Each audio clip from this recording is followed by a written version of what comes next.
जब हम बैंगन को भूनते हैं तो इसे एक डोंगे में डालकर गरम गरम को ही कवर करके रख दें और 10 मिनट बाद जब इसका छिलका उतारेंगे तो बड़े ही आराम से आसानी से ये बैंगन से अलग हो जाता है।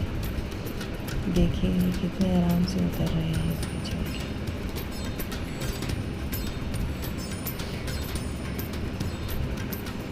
Thanks for watching.